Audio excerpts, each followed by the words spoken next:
Mr. Speaker, the President and members of the Senate.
Chair recognizes the Sergeant at Arms. Mr. Speaker, the committee heretofore appointed to wait upon the governor. Chair recognizes Delegate Householder. Mr. Speaker, it is my honor and privilege to announce that His Excellency, Governor Justice, is present and ready to address the Joint Assembly.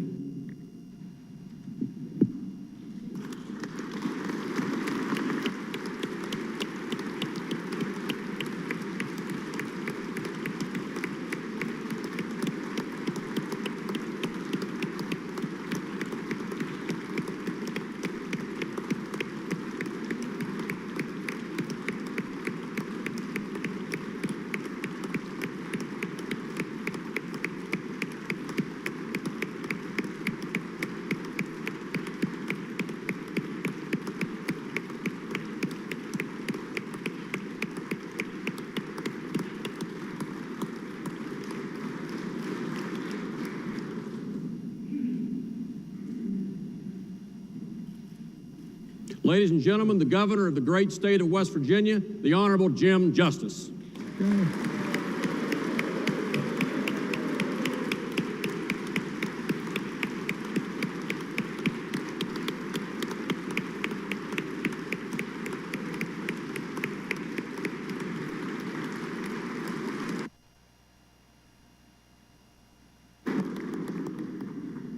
Okay, sit down. Y'all look like you're getting tired. And you got to clap a lot tonight.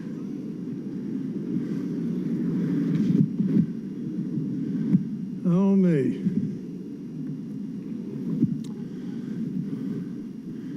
I'll get to the meat and the potatoes in just a second. But I want to thank you. I want to thank you from all of us, all of my family in every way, for all the years and all the time we spent together, bickering at times, but hopefully loving each other in the end, and absolutely loving West Virginia, no matter what. Now, if I could make some incredible introductions here, and it's just this. You know, I'd like to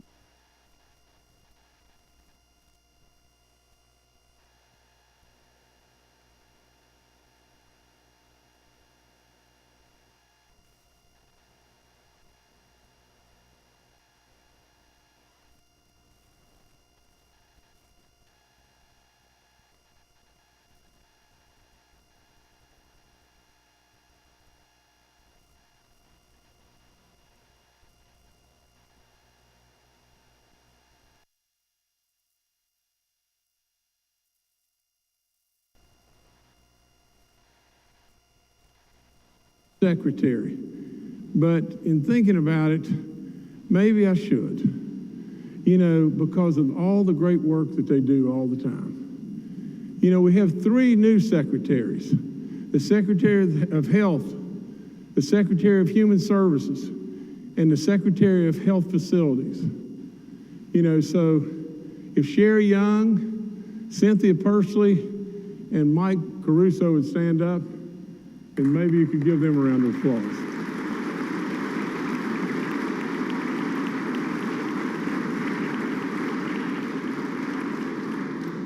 Now we have a new interim Secretary of Revenue in Larry Pack. And God knows all of y'all know Larry, and we've known him forever.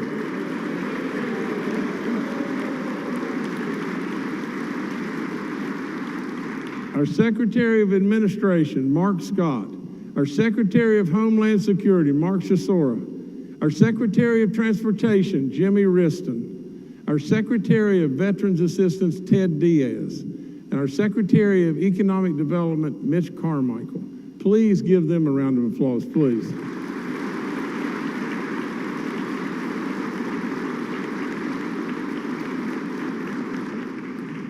Now, this man demands uniqueness beyond belief. Our curator, Randall Reed Smith,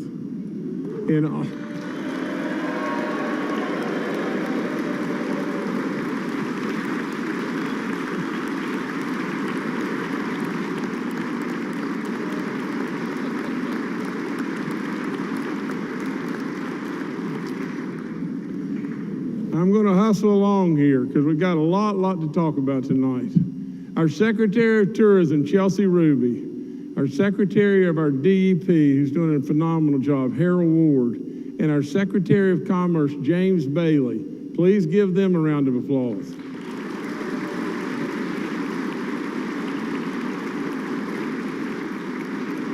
Our Adjutant General, General Bill Crane. And our Command Sergeant Major, James Jones. Our Chancellor of the West Virginia Higher Education Policy Commission, Sarah Tucker.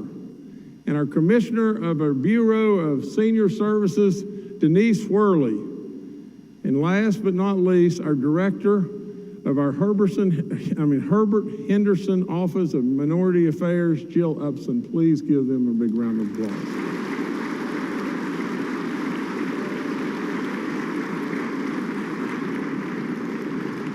Now, don't hit your hands so much that your hands get sore, and you can blame that on me, not on me later on. But think about this just to say, please, my staff that's been with me for a long time, and they've done so much good work, and they have to put up with me with periodically maybe a come to Jesus meeting, or they have to put up with me, you know, when I would have a nut fit or whatever it may be. And there's times that I could be dead wrong. But please give them a big round of applause.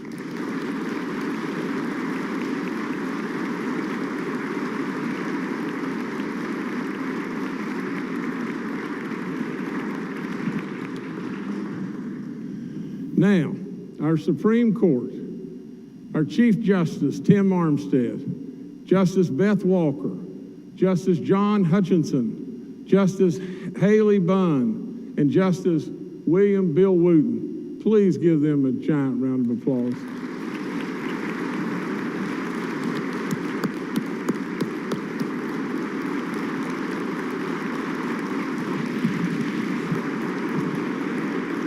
Oh, thank you.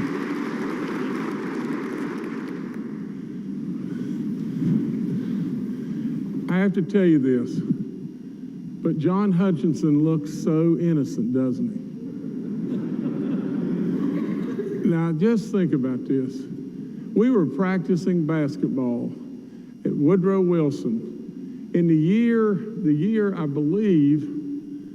believe I was a sophomore and John was a junior. So John's way older than me. But in all that, we were lining up at the center circle at the Raleigh County Armory to jump ball. There was 5 sophomores on the team, and we ended up winning the state championship.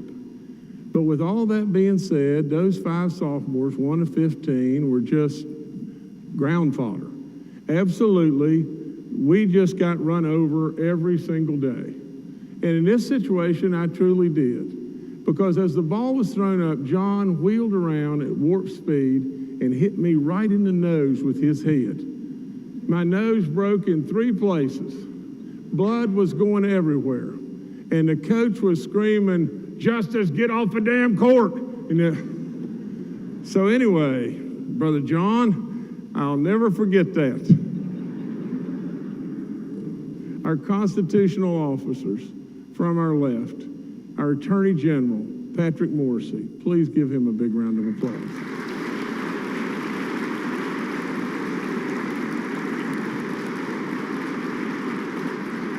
Our state auditor, J.B. McCuskey, another round of applause. Our Secretary of State, Mac Warner, please, another round of applause.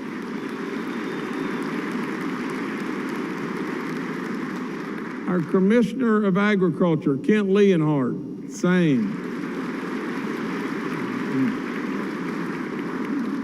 Our State Treasurer, Riley Moore.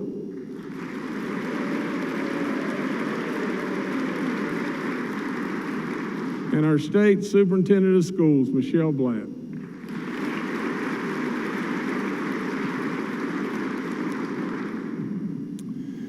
Well, it's been easy up to now. But just think about this. 7 years ago, and 7 years for some, I'm sure has gone really, really fast. This is my last State of the State. 7 years. My gosh, it seemed like an eternity when it all started. For a lot, it's gone really fast. And I'm sure for several of you, it's gone really slow. But along the way, I've tried to do this. I've tried to give wisdom. Wisdom that I was taught mostly from my dad. You know, wisdom about don't confuse effort with accomplishment. Or if you can't get it done in 24 hours a day, you got to work nights. You know, Dad would have said, as I stood in front of him and said, "Dad, there wasn't anything I could do." And as the desk exploded, as he jumped forward and grabbed me as an 18-year-old around my shirt and just slammed me down on the desk and said, "Darn you," but he didn't say darn you. He said, "You best better always remember this. There's always something you can do, and you darn well ought to always remember that." Well, that's how I've lived my life. That's all there is to it. I believe that. I believe that if you give it to God above and you give your best and you give your best like nobody's business, good things will happen. Now, I'm going to give you one more bit of advice right now. I gave this same advice to that bunch of young ladies that's right up there. That's my basketball team. A bunch of kids that are the best of the best. I said to them, there's no substitute for being there. Absolutely always showing up, always giving your best. And there is no substitute for being there. Now, with all that being said, if we could focus just a second on being there, let me tell you something, and I just came up with this probably yesterday. I looked at the mileage deal on my vehicle, and this is 4 or 5 vehicles into this. It's 248,000 miles right now. I totaled up the vehicles over the last years that I've been your governor, and I am approaching driving 1 million miles in the state of West Virginia.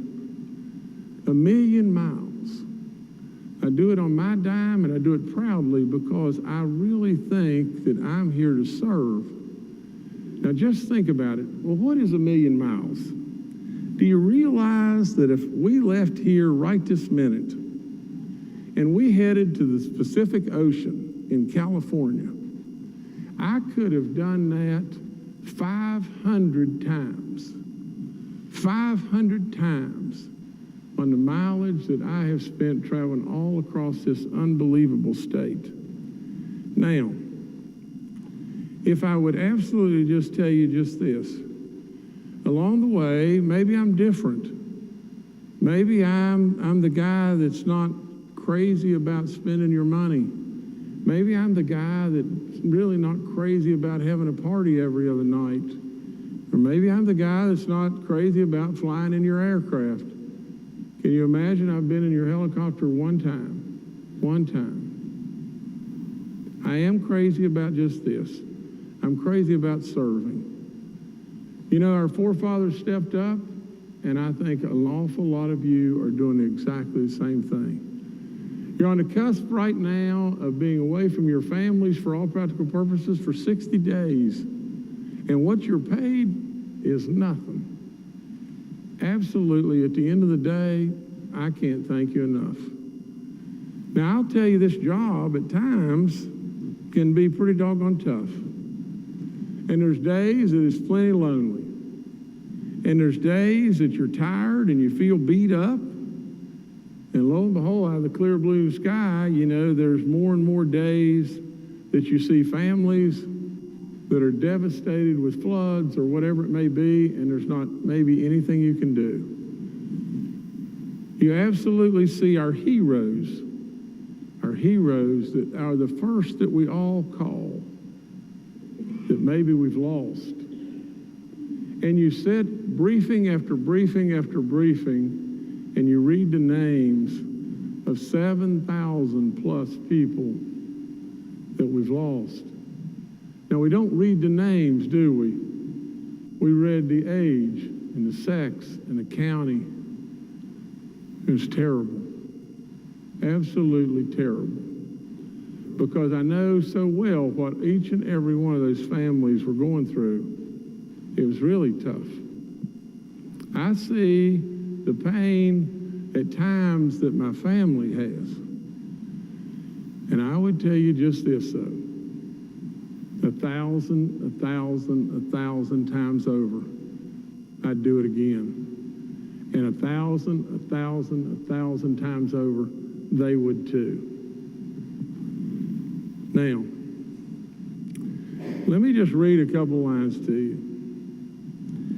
When the first time you saw me, I stood before you pledging to fight for the soul of our state. We were staring down a dark tunnel. Our state was bankrupt. Our jobs and our people were leaving, and our spirit was broken. Do you remember those days? Do you remember what that was like? It wasn't any fun, was it? Now, I would also tell you that oftentimes things come in really odd-looking packages, and I'm it. You know, you got a big guy, for crying out loud, he's got a bulldog too.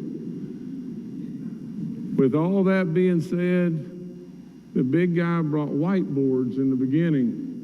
Sweat was running off of him in every direction known to man while I was running back and forth and trying to get this written and this written and this written. The big guy's creative, and the big guy's got big, big, big dreams. I do have a ton of energy that God has given me and a lot of enthusiasm. I believed that there was real hope, and I believed it.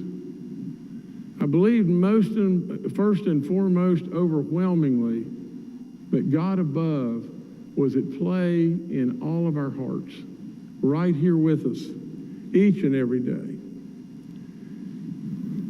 It didn't matter to me that we were absolutely the benefactors of decades after decades after decades on who was going to be 50th in this country. It didn't matter to me. I knew just how good you really are. And I knew it, and I believed it. I asked you to close your eyes at that point in time, a long way back, and think of the place that's within a rock's throw of 2/3 of the population. It has 4 unbelievable seasons and all these natural resources, and the real treasure, you, the greatness of the people. I'll ask you before I'm done tonight to close your eyes one more time. I came in at the first day of the state and I said just these, and think about just this for a second. I said we need to make education our centerpiece. We need to grow tourism. We need to diversify our economies. We need to never, never, never forget our coal miners, our gas workers, and our fossil fuels. We need to absolutely change our standard of life. We need to pass roads to prosperity, and we need to change our image. Nothing changed. Nothing changed. From the first crack out of the box, nothing changed. Just think about it.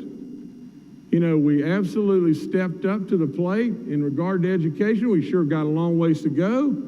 We've got parents now that can choose where they want to go and what they want to do. Absolutely, we've grown tourism off the blooming chart. And every dadgum dollar that you put in tourism, you don't put enough, and you don't put enough, and you don't put enough, because every dollar you put in, it comes ripping back to us instantaneously. Absolutely, I said diversify the economy. We could not just depend on one industry all the time. My family's been in the coal business forever, but we couldn't depend on the one industry all the time. But we don't forget, do we? And you know what happened? Because us putting another stake in the sand and say we're not going to forget our fossil fuels, and for those crazies that are out there in la-la land that believe we can do without fossil fuels today, go back to your crazy stuff. You know, to be perfectly honest, I don't want to starve to death in the dark. Now,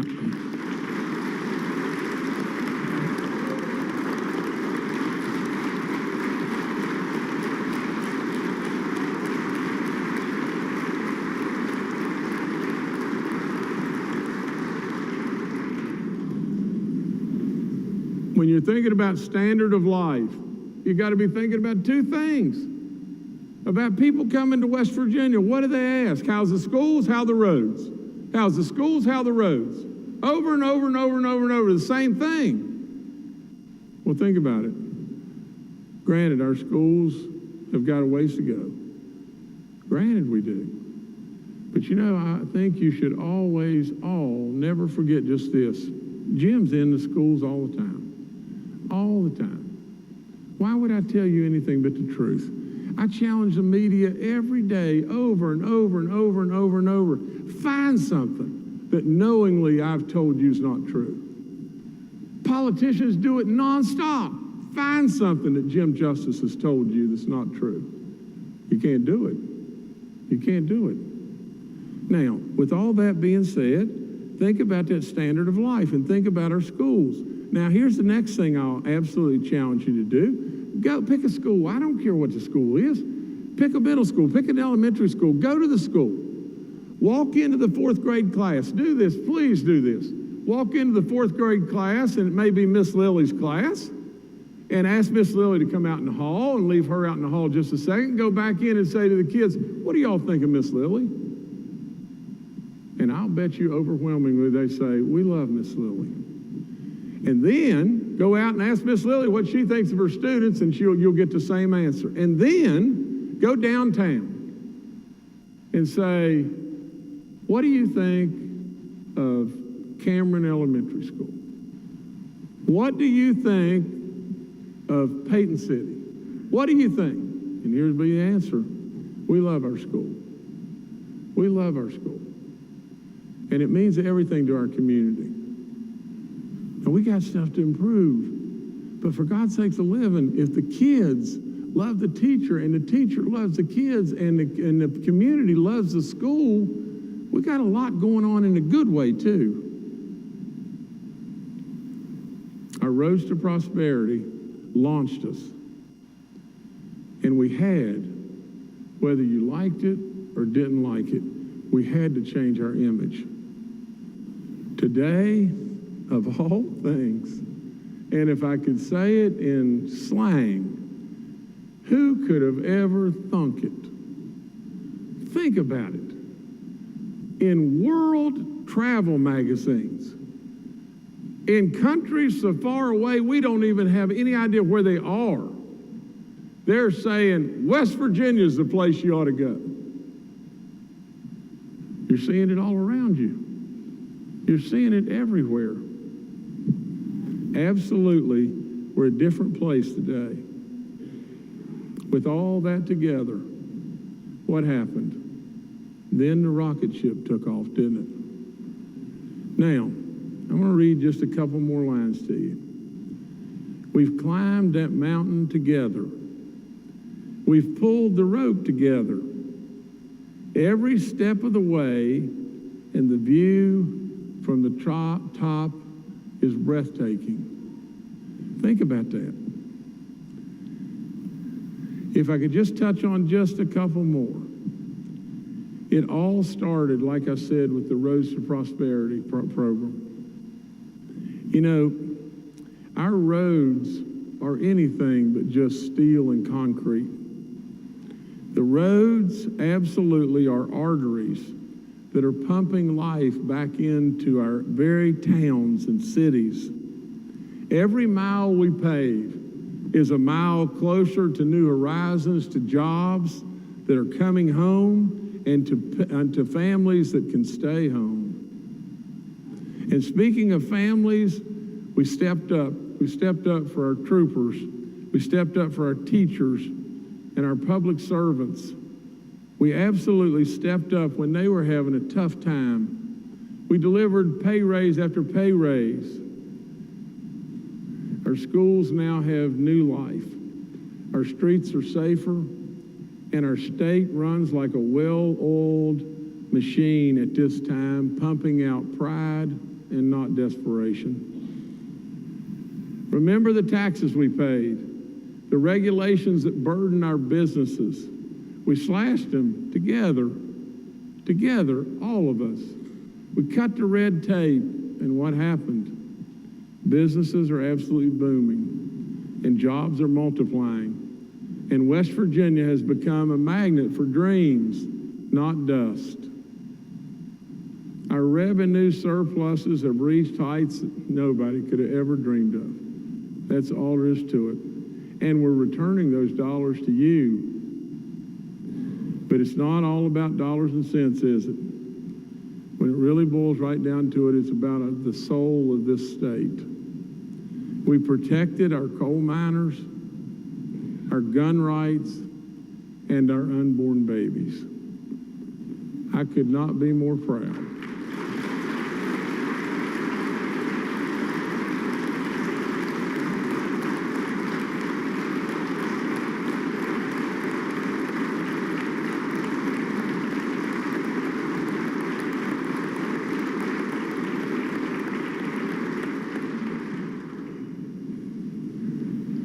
We fought for our faith, did we not? Our families, our freedoms. We stood tall in West Virginia, and West Virginia strong we were through COVID and fires, floods and storms. And the world is seeing the West Virginia grit that we've got.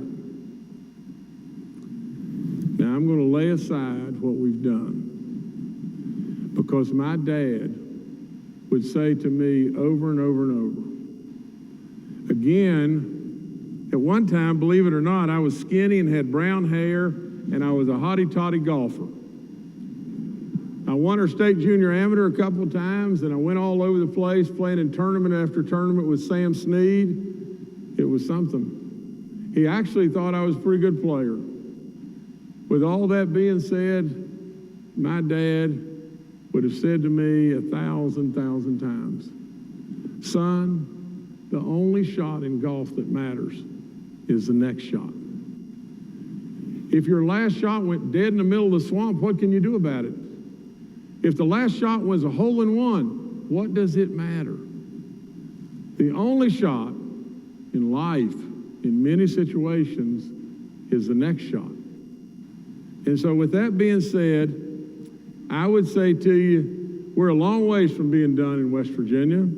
We've got jobs to create, schools to enhance, and communities to lift. So let's make this last year that I have, and then the decades to come, better and better and better and better. Please, let's do just that. If I could talk just about a second about economic development, here's what I'd say to you. How does it feel? How does it feel to go to the plate today, and every single time you go to the plate, you're hitting a home run. That's how it feels. For God's sakes a living, you can't imagine the businesses that are calling over and over and over, and the opportunities for jobs and goodness that other states had that we never had. It's real. It's absolutely real. These are numbers that I've been given and everything, but numbers since 2017, we've created 12,591 jobs. We have retained 20,155 jobs, and there's 240 companies in the mix somewhere. We do have a seat at the table now, and in my words, we are the seat. Do you get that? For God's sakes a living, of all things, West Virginia is the seat. We're competing on that world stage and we're winning. There's 6 new businesses that I'm going to announce to you, and I'm going to go through them pretty quickly. Watt Fuel Cell is coming to the Bridgeport Airport with an investment of $64 million and 203 jobs. Clean Seas is coming to Quincy with 40 new jobs and a $50 million investment. We have an expansion or retained business of Alcon in Cabell County that's spending $70 million with 500 jobs. G-Stamp is coming to South Charleston with $70 million of investment and 400 new jobs. SMR Technologies is coming to Nicholas County with 40 new jobs. No, I'm sorry, with 40 jobs, 100 retained jobs, and $23 million in investment. In Mountaintop Beverage is coming to Morgantown with $220 million of investment, 210 retained jobs, and 140 more jobs that are being added. Please give all these folks your heartfelt applause.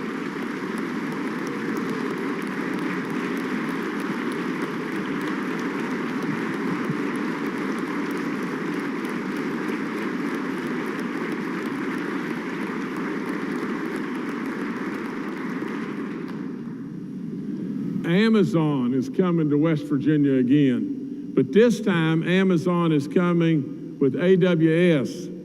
You know, we can't even run the internet without AWS. It is amazing the partnership that's beginning to happen with our schools. There's a lot that's still to be put forth in regard to this. But we have 2 people, and I think they're here tonight. But is Kim Majera's with us? Kim, are you here? Okay, there's Kim. Please give her a big round of applause.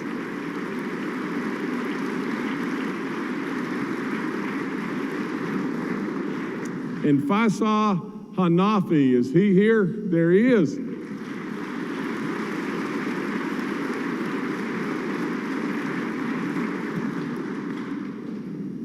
Think about this, and you deserve so much credit.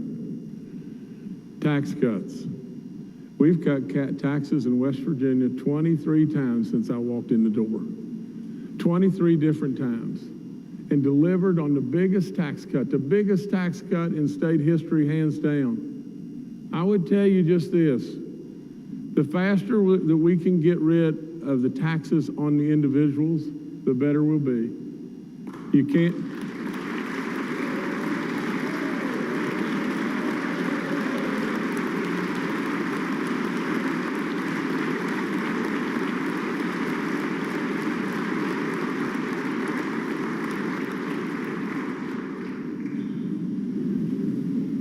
We can't do it all on day one. We got to mind the store properly.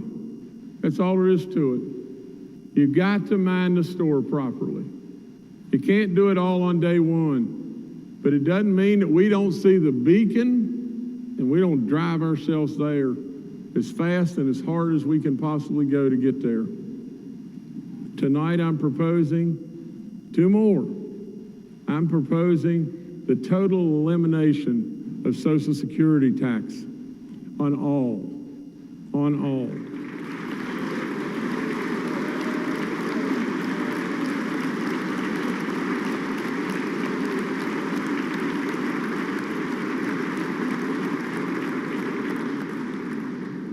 I'm proposing a child and dependent care tax credit to where folks that are struggling with daycare can at least write them off your taxes against your revenue.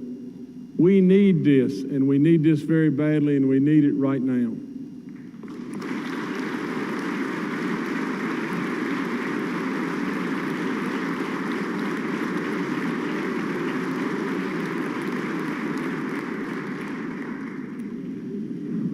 As far as the budget goes, this, for all practical purposes, is the sixth year where we've absolutely had, for all practical purposes, a flat budget.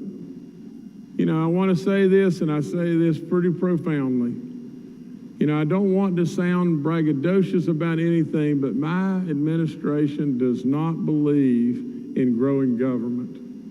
And my administration does not believe in dipping into our rainy day fund and using our rainy day fund. We use surpluses. We use earnings to absolutely make choices, to do projects, to grow this state. But we've got to do it while minding that store that I refer to all the time. Tonight I have a few things that I am adding based on earnings and dollars that we've got. And these few things are first just this. We have Dr. Eric Cage with us here. And if you could please stand.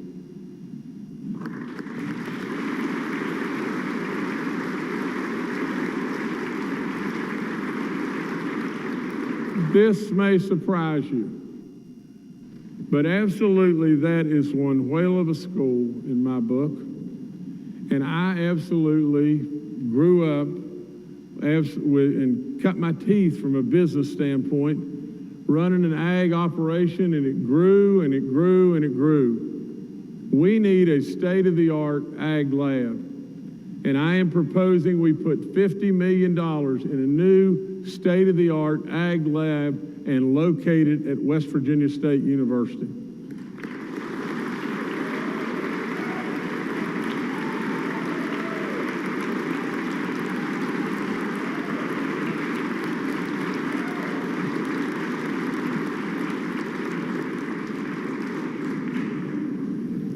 We need to stand behind our moms, don't we? I'm proposing $3 million for crisis pregnancy centers. We need to stand behind our seniors. Absolutely, the very people that brung us to the dance, the very people that oftentimes we run away from, and we think, oh, they'll be okay. No, they won't be okay. $20 million to our senior centers, $15 million to our state parks, $5 million to absolutely never forget our firemen, our EMSs, and their agencies. We need to fund them with $10 million.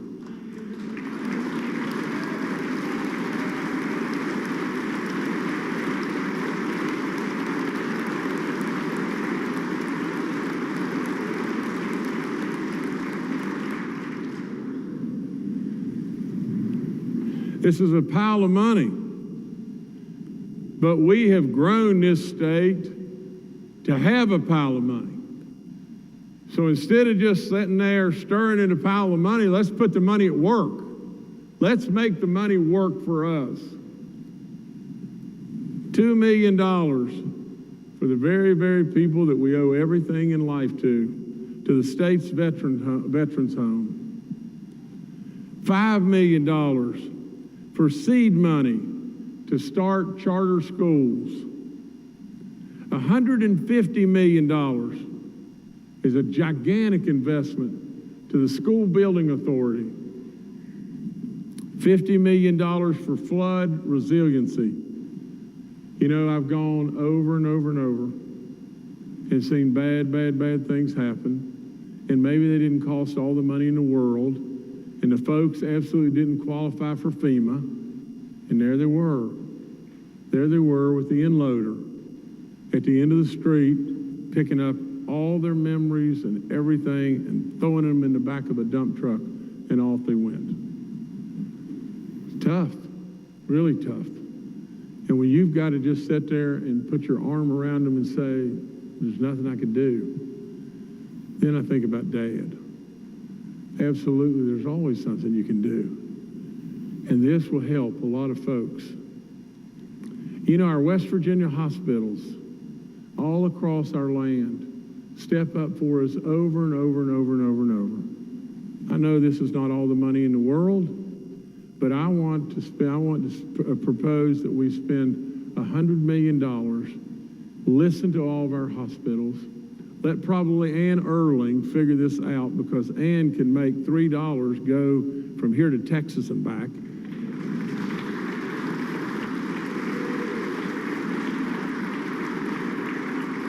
And where all this leaves us today, you may think, my gosh, I'm living all this money.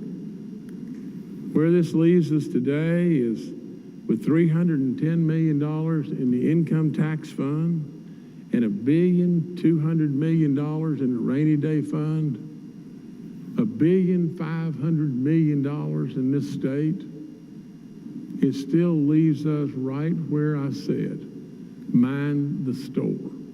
Mind the store.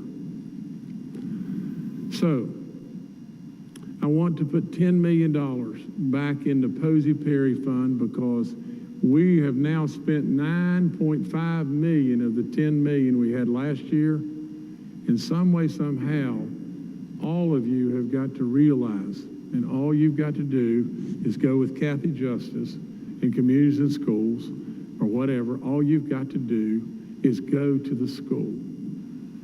Go and be with the kids.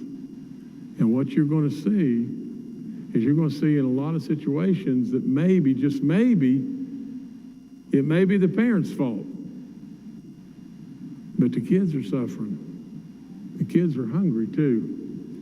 Go somewhere to a senior center to see somebody that's really having a hard time. They're having a hard time getting food to. We have got, with all our bountiful harvest that God above has given us, we've got to stop hunger in this state.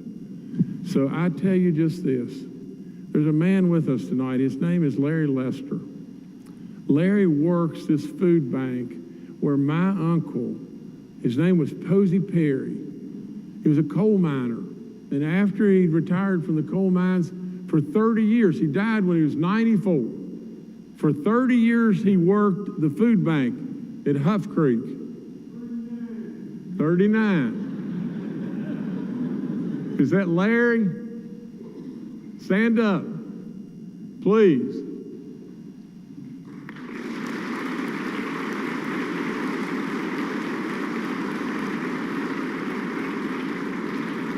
Larry now has the reins and has been there a long time himself. He knows what hunger really is all about. We got to stop it. We got to stop it.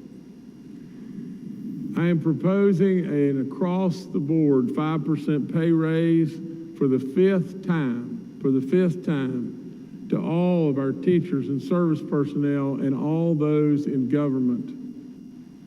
Hopefully this will more than cover, and it will more than cover the PEIA extra cost. And with all that, at the end of the day, what we wanted to do is not to cover. We wanted to cover, and those folks put some money in their pocket.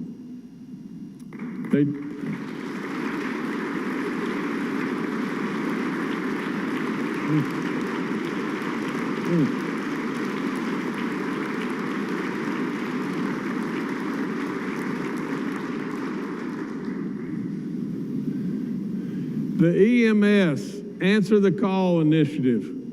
Think about this. In 2021, 542. In 2023, 938. It is amazing, amazing. So many West Virginians are now working and have become EMTs, and we need them, and we needed them so badly. We have a gentleman with us tonight.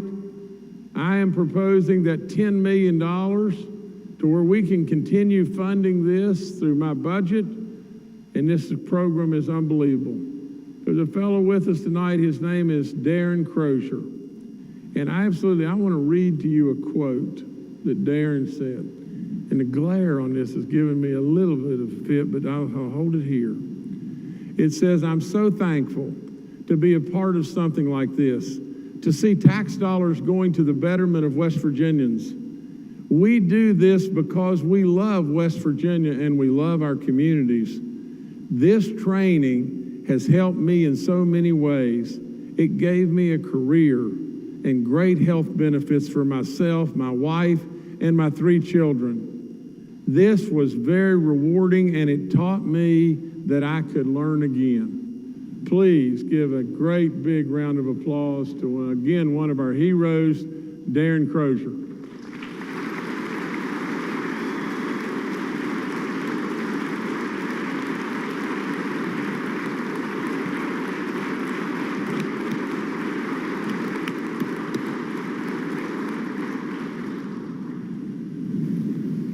Think about nursing. Think about what we did.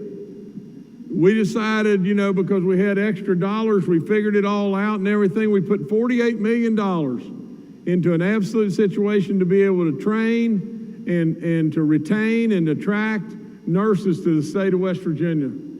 It worked, didn't it? It worked. We had 810 new nursing students that enrolled in the first year.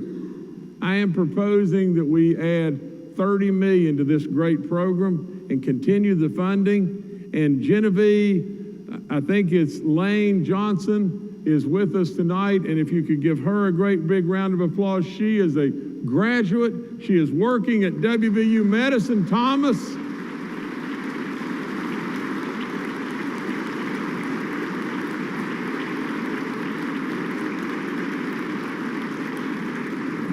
And she graduated 5 months early.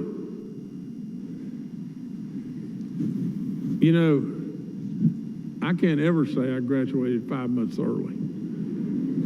To be perfectly honest, when a lot of report cards people are talking about A's and B's, I was very fortunate to make an A or a B.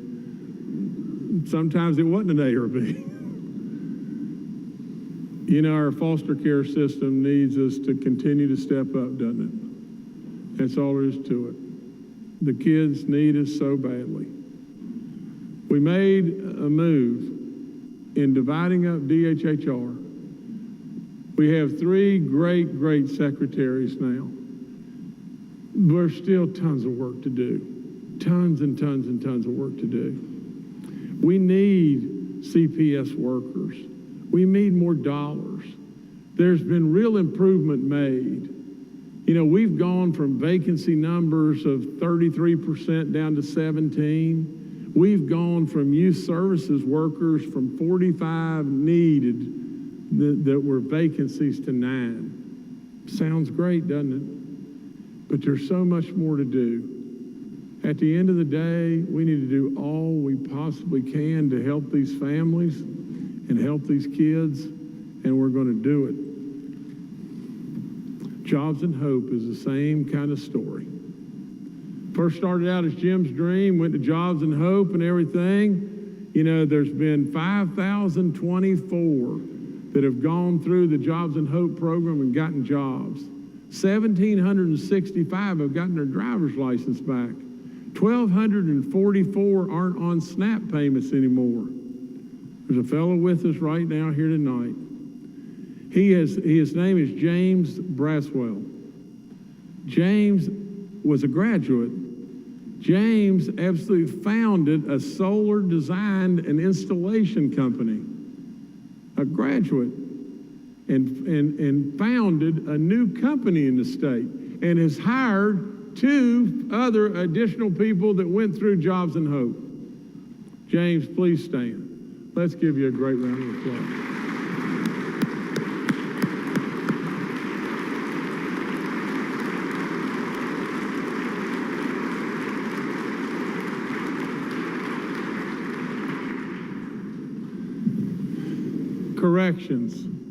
Corrections were in the papers all the time. Absolutely with all in us, we all know we've got work to do there. We all know the simple thing that happened. I mean, for God's sakes a living, let's just call it like it is. What happened was, absolutely everybody said, maybe subconsciously, but said, we've got to do this, and we got to do this, and we got to do this.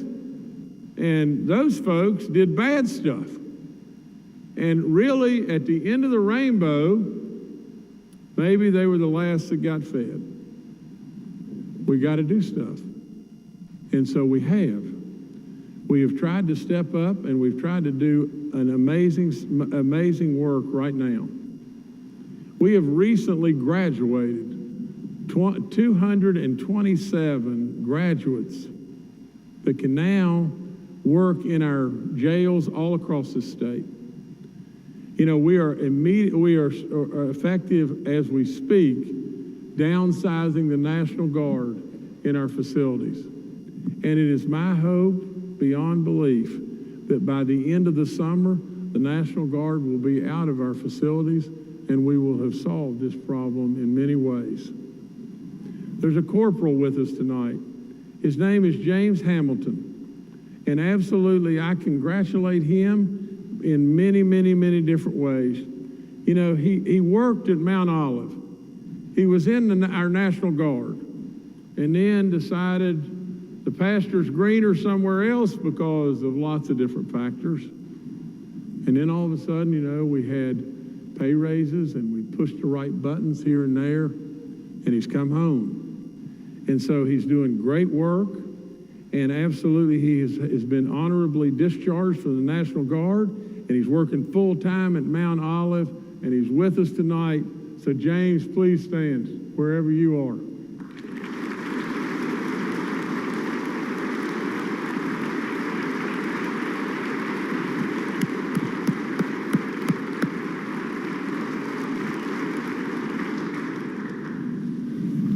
Do this, just while you're standing and everything, I want to hear you at the top of the realms and everything from the standpoint of just showing your appreciation and your love and your thanks for our National Guard. It is unbelievable what they do.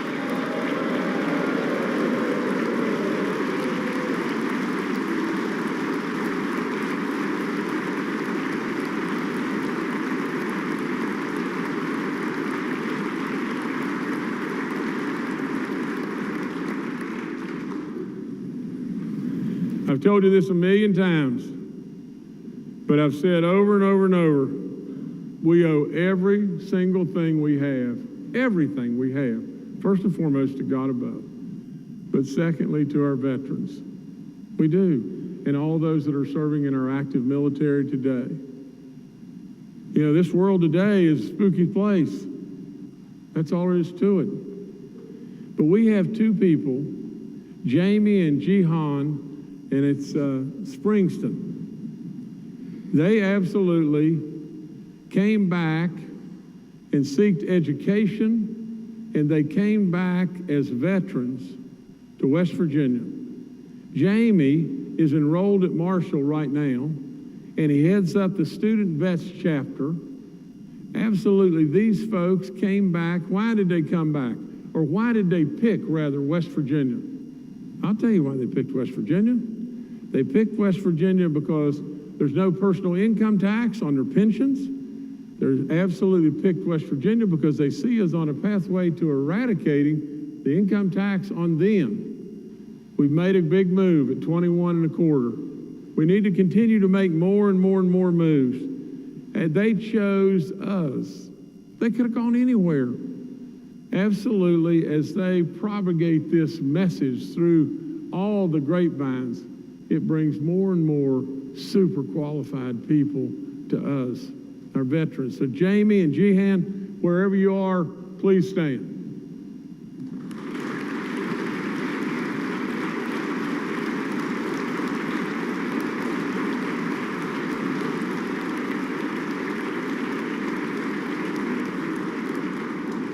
I'm going to stick with the veterans. I'm going to go quickly. I'm going to stick with the veterans here in a minute. For a minute, but I am announcing a bill tonight to give free, to give all of our veterans, nobody's going to pay out-of-state tuition. We're going to pay in-state tuition in the state of West Virginia. In addition to that, 2 more initiatives. I want to spend $5 million to supercharge the Ascend program in West Virginia, and $2.5 million from a joint initiative recruitment of our big bases all across the land to bring more veterans to West Virginia. You know, we truly, truly, truly do love and appreciate our vets. And absolutely, West Virginia has made the contributions and stepped up that more than any other per capita state in the land. We absolutely owe them. And so please support those initiatives. I want to talk to you just a second about Kathy and communities and schools. You know, in all fairness, we started down a path in the beginning to where there wasn't any money. There wasn't any money to do anything. In all honesty, just remember when they gave me the books the first go-round and we looked, and for gosh sakes a living, we were halfway through the year. Like you'll give a new governor, you know, sometime about this time next year. What if that governor got something and halfway through the year, he was told then you're going to be $217 million short? What are you going to do? What are you going to do? You have a constitutional amendment to have a balanced budget. What in the world is this about? And then they say, no, that's not the bad news. The bad news in your first year, we're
Kathy, you deserve so much credit. That's all there is to it. There's a wealth of people behind this, but I am telling you, and you can put it in the bank, Jim Justice, if you believe anything he tells you in the world, you better believe this. I have been in school after school after school after school, and I've seen it work and work and work and work. There's a fellow with us tonight, his name's Will Meadows. He was at Huntington High School not long ago, and his dad was a nurse at Kanawha County EMS. His dad died, and Will probably didn't know where in the world to turn. And things weren't going well at all for Will. All of a sudden, the coordinator at the school and Will connected. Today, Will is a marketing major at Marshall University, and today he's with us. And the other thing that Will has done that it will blow you away is as soon as he got there, he loved photography, and he went to the athletic department and told them that he could take all these great pictures of the athletes and everything. And today he's looked on and counted on as one of their shining stars in the athletic department. So wherever Will is, please stand and give him a great big round of applause.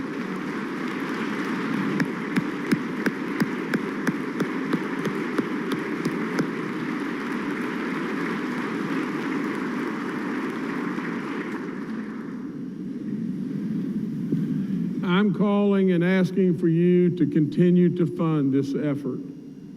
They need $10 million. $10 million is a drop in the bucket for the amount of kids that we have touched in this program. I would like to tell you just one more thing real quick. Kathy came up with the idea of bringing therapy dogs to schools. There's 19 now in the schools, and there's call after call after call every day of schools wanting a dog. Absolutely, you may not think it's much, but it absolutely commits us to nurturing, learning in lots of ways. I can tell you this story real quickly, and if this doesn't touch your heart, I don't know what does. Little kid, I think the kid is at Pineville Elementary. He has real problems, real problems, and everything. He's in a wheelchair, and he didn't want to come to school. He didn't want to come to school.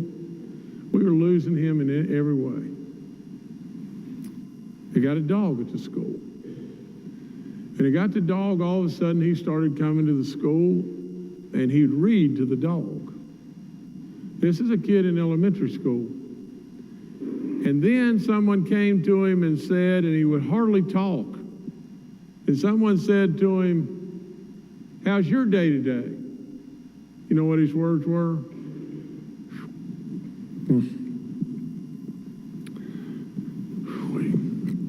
Best day ever. You're doing a lot of good stuff.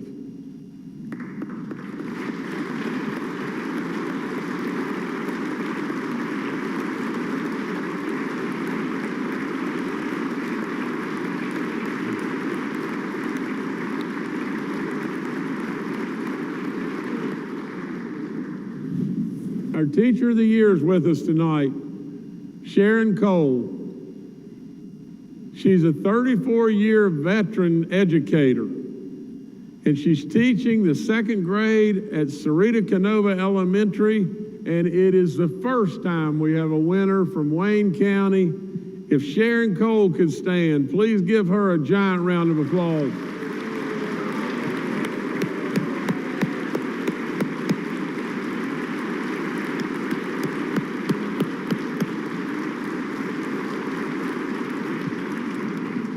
Our 2024 School Service Personnel of the Year winner is with us. His name is Gary Bridey, and Gary is from from Cabell County. He's a school bus operator, and I am telling you, if you don't think for a second that we need all of our school service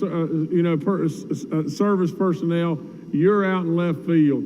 These people are educators. These people are moms and dads. These people are everything to our kids. Where is Gary?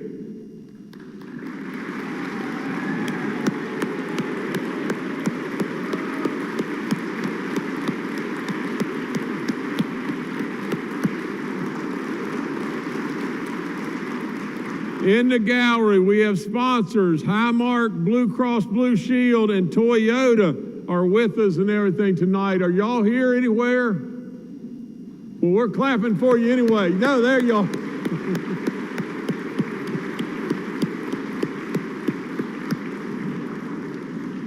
Okay, now I'm moving along, and I don't have very far to go.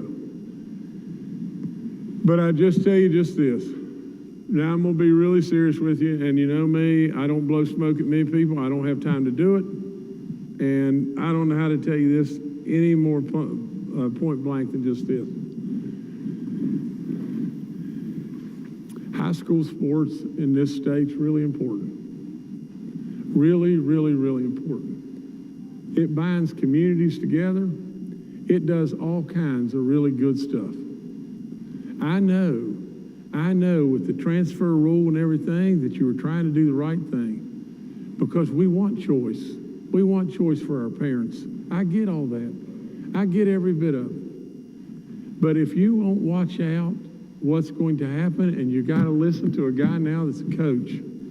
I tried to tell you before, but absolutely when you got teams that are losing 93-7 and 86-0 in football, it's got to stop. And we have made this situation to where we are going to absolutely, if we don't watch out, we are going to ruin, and I said ruin, high school sports in West Virginia. It's going to really hurt us. Now, I don't know exactly what the right solution is, but I'm telling you, there's some dadgum smart people in this room, and today I am absolutely pleading with you to figure it out. Get this back on the right kilter. It's really important. You may absolutely not think for a second, well, what in the world? For crying out loud, my kids are grown and gone and everything else. Mine are too. But I go to be a coach. And the reason I go to be a coach is because, you see, before I tried to tell you, I don't go on vacations. I don't go anywhere because I think we live in the greatest place on the planet. That's all there is to it. You don't have to send me on any trips. I don't need your dollars. I don't need to go anywhere. I love West Virginia and all the greatness that we have all around us. You got to listen to me on this. Some way, somehow, we've got to resolve this, and we've got to stop this. The last thing I would tell you is just this. If this isn't enough, I don't know what is. Those kids had to go to school the next day. You realize that? You just went on the football field and got beat 93-7. And you had to go to school the next day. What do you think those other kids in that school were saying to those kids? Kids can be tough. Now, they really can. And they can be cruel. We got to fix this.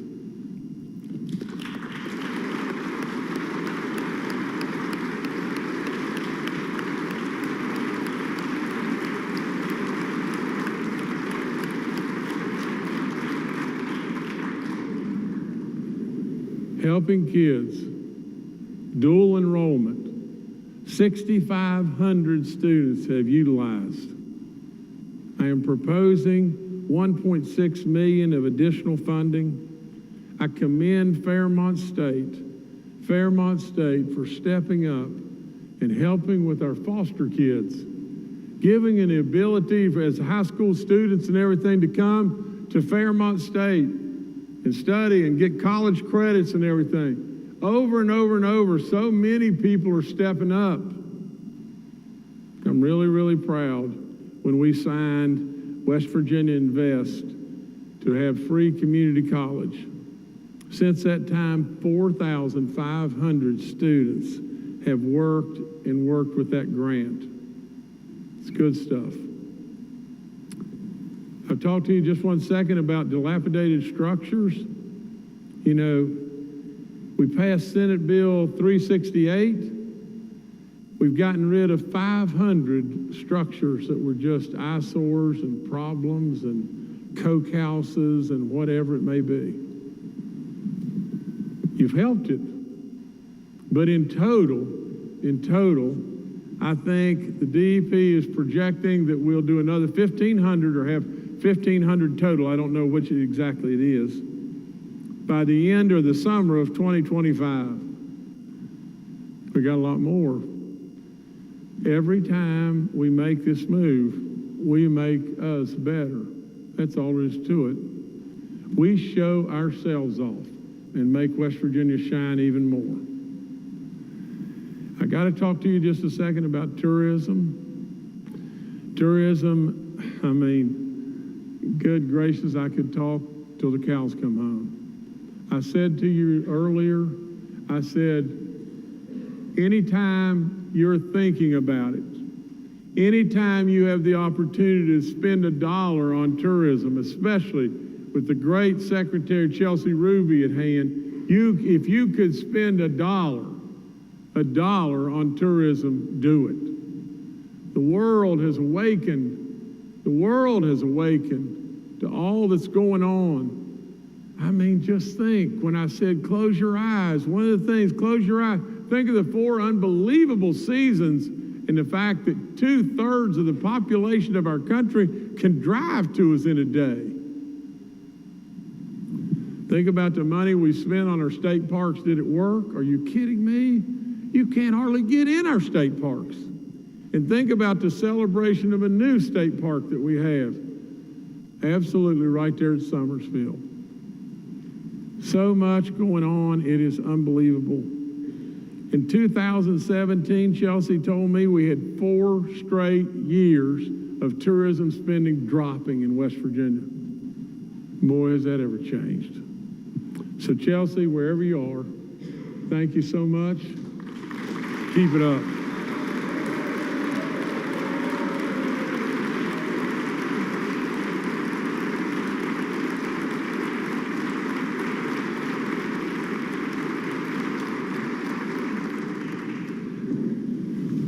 We've got 40 more elk on the way to West Virginia. How about that?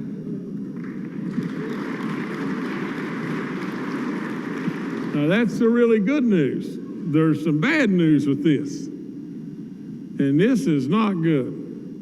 But one of our folks was down there and I don't know exactly what they were doing. I don't know all the details. But I wasn't going to bring this up, but I've got to tell you this and everything. But one of our folks was down there, working these elk and everything, getting them ready for transport, and had a tranquilizer gun, and some way, somehow, it ended up shooting himself in the leg with it.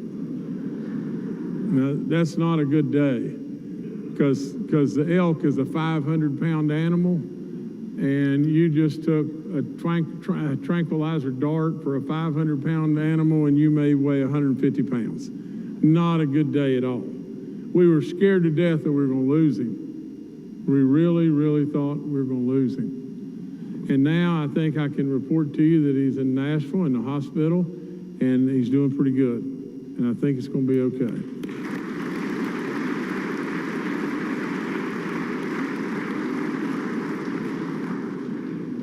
Before I close, let me go back to just this. I want to talk to you just a second about roads. Again, when I first walked in to the governor's office and they handed me those books, and they were tough, really tough. And I don't know many things in this world, but I'm a business guy, and I know when somebody's bankrupt, and if we weren't bankrupt, I'd tell you, you were crazy. Literally from that, and this is where I really truly believe that God always shows up. Always. You see, it may not be on our timetable, but some way, somehow, God always shows up. Of all things, it's not a very pretty sight, so block this out of your mind, but I was in the shower. Block it out of your mind. Now, we're good with that being way out of your mind. And I thought, what are we going to do?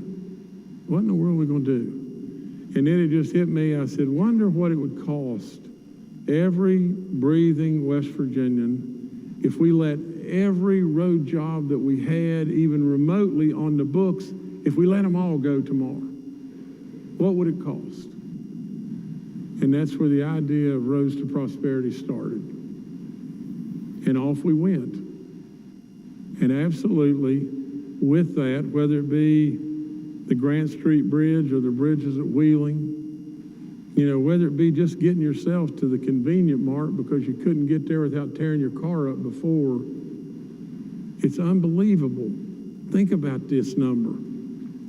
In 5 years, we have done road work, now get this, to 485,333 miles of roads. In the Roads to Prosperity program, we've done 1,200 projects. It's unbelievable. And before I leave you, I would tell you again, absolutely with all in you, finish quarter H. We're really close. We just approved another award today. We're getting really close. Finish it. And absolutely finish the Coalfield Expressways and the King Coal Highway. Finish them. The Coalfield...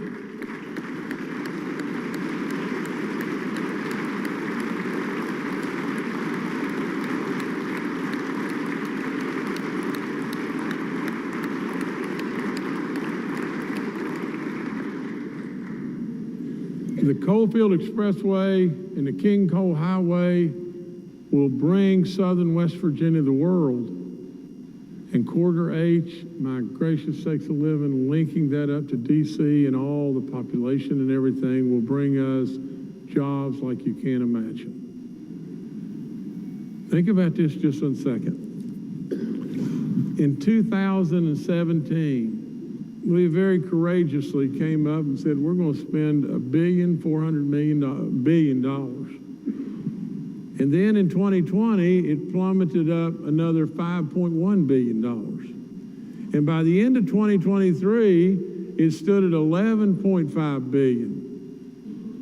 And in 2024, we're representing that we're going to spend another $2 billion in projects.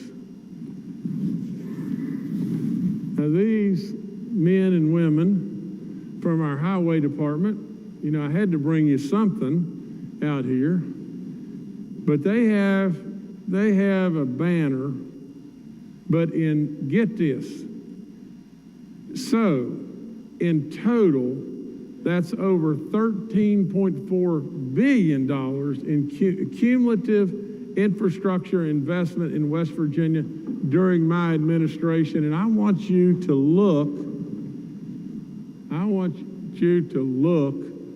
at the number of projects and where they are. They're everywhere. They're blooming everywhere. And these folks are making it happen. Please give them a monstrous round of applause.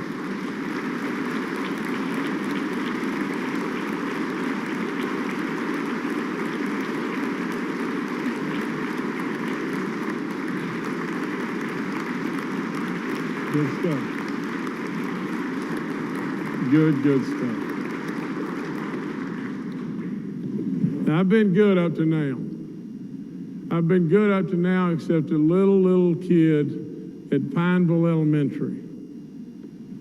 Now, let me just tell you this. Now, I probably could use your prayer just a little bit because this is really tough on me right here. You know, I've got a story to tell you, but I've got this to tell you, and this is where we end this.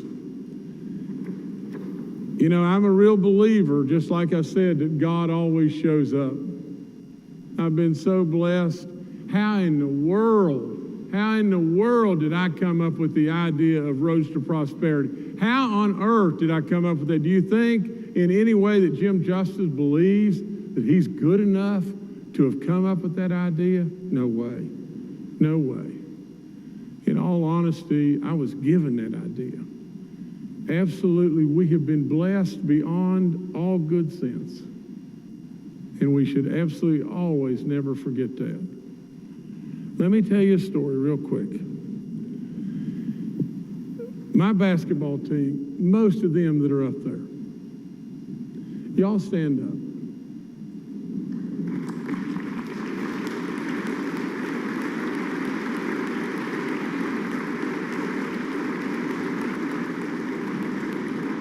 Now just stand there. This is going to be really hard on you, but you can make it. Last year, we played Princeton twice in the regular season. Now, we're not used to losing at Greenbrier East. But then we played them in the tournament. And it just so happened that Woodrow had the #1 seed, and so 2 and 3 had to play each other. And we played Princeton at our place. We were the 2 seed. Well, when we had played them at our place before, we'd won really big, but we'd played a really close game with Princeton not long ago, and it was at Princeton. So they came in and they played a really nice game, and we lost. And gosh, I was just fit to be tied. and probably all of them were pretty sad. You know, this is hard to believe, but really, for the most part, when we're on the floor, we have one junior, a whole bunch of sophomores, and a whole bunch of freshmen, and that's what we got. Now, so they were last year, a lot of them that were sophomores now were freshmen then. But anyway, I'm on the way to Charleston the next day, and I can't get out of my mind, you know, how it went last night, and it went terrible, and we were out of the whole deal then. We were just gone. It was over. And for a lot of those kids, I mean, they're just, you know, they just feel like, what in the world just happened? And I walked in my office. Remember I said just a minute ago, God always shows up. So I walked in my office, and Rebecca, who gives me letter after letter after letter, and lots of times there's no way to keep up with reading all the letters after letters after letters, but we try to read just every one we can get. So Rebecca said, I don't have any idea who this is, but you may want to read this. So in comes this letter to the Honorable Jim Justice. It says, Dear Coach, I was recently on a run with my two sons, and they started complaining about being tired.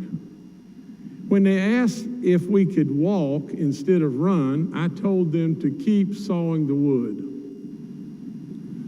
After we completed the run, they asked me, what did that phrase mean? While explaining it meant to, and this is very small print, so it's hard for me to see it, but while explaining it meant to persevere through adversity by continuing to make steady progress, I was reminded of when I first heard you use that phrase. While facing a large halftime deficit in the Sweet 16 tournament of the AAU National Tournament against the team from Ohio, you told me and the rest of the West Virginia All-Stars to keep sawing the wood. We had played very poorly in the first half, and the beginning of your halftime speech was one of only a few times I ever saw you express true disappointment in our effort. However, you reminded us that we could come back just as we did if we had just keep sawing the wood. As you already know, we came back and won that game and went on to advance to the quarterfinals of the National AAU Tournament. Then he says, although we won this specific game and many others, the life lessons we learned while playing basketball for you were far more important than the outcome of the game. When I was at Army Ranger School or on a military deployment, I reminded myself daily to keep sawing the wood. Now I applied in the business world and as a father. Thank you for your leadership you provided during my youth, and more broadly, for your leadership to the great state of West Virginia. With only a few days or months left remaining as governor, I encourage you to keep sawing the wood. Please send my regards to Kathy and Jay and Jill.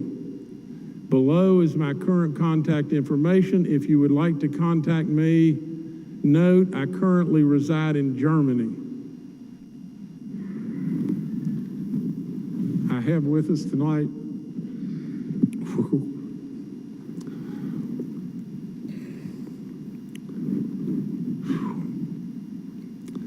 a real American hero, one of many, many, many.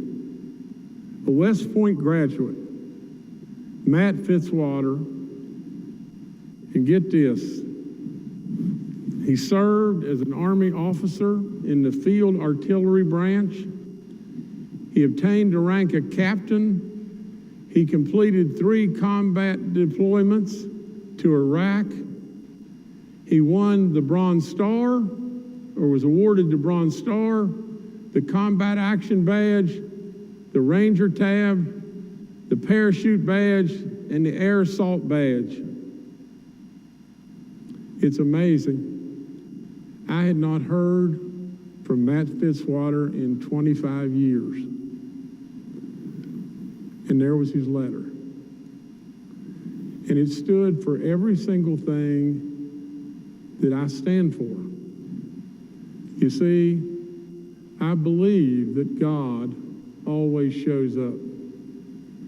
And I believe in my life that what we all, every last one of you, should be doing is trying to make things better. Trying to make things better in every way you possibly can. You see, if I'm coaching a basketball team and I'll put my record up against anybody, anywhere, anytime, because we want to win just as much as anybody wants to win. But I'm going to tell you right now, when those kids leave me, if all I can give them is the ability to be able to dribble the basketball better, then I haven't done much. You absolutely can do so much for this great state. It's unbelievable. Some way right here with us is Matt Fitzwater and his family, his mom and dad, Donna and Randy. And I want the roof to come off of this because it's a great American hero. And absolutely, I don't know where you are, Matt, but wherever you are, stand up.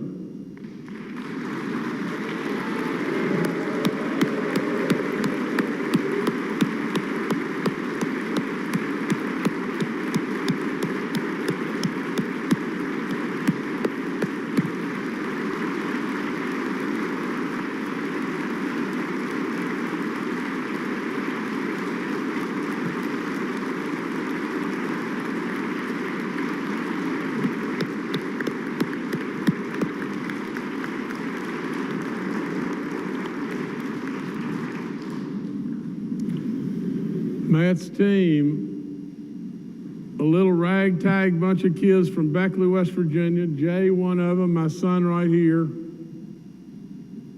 Unbelievable experience, wasn't it, Matt?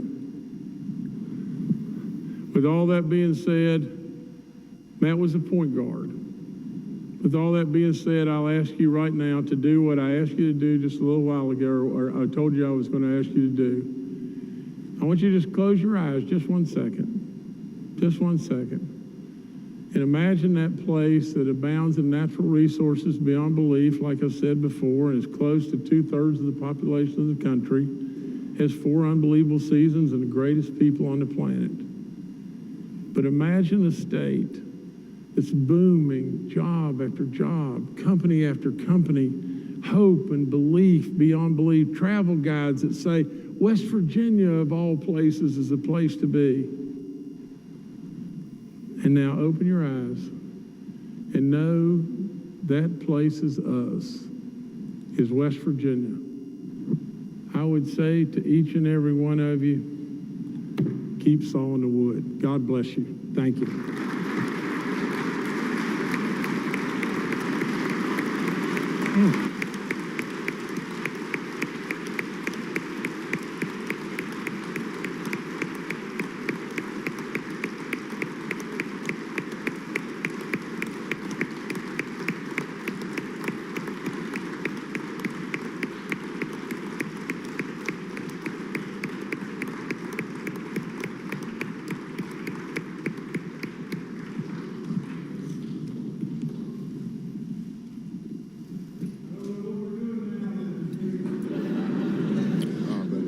Ladies and gentlemen, the business of the joint assembly having been concluded, Chair declares the joint assembly dissolved. If all members and guests would please be seated. House will briefly be in order. The clerk has an executive message. Dear Speaker Hanshaw, I herewith submit, pursuant to the Constitution of the State of West Virginia, a budget and budget bill for the fiscal year beginning July 1st, 2024. Sincerely, Jim Justice, Governor. Message to be received. Gentleman 96th. Mr. Speaker, I ask unanimous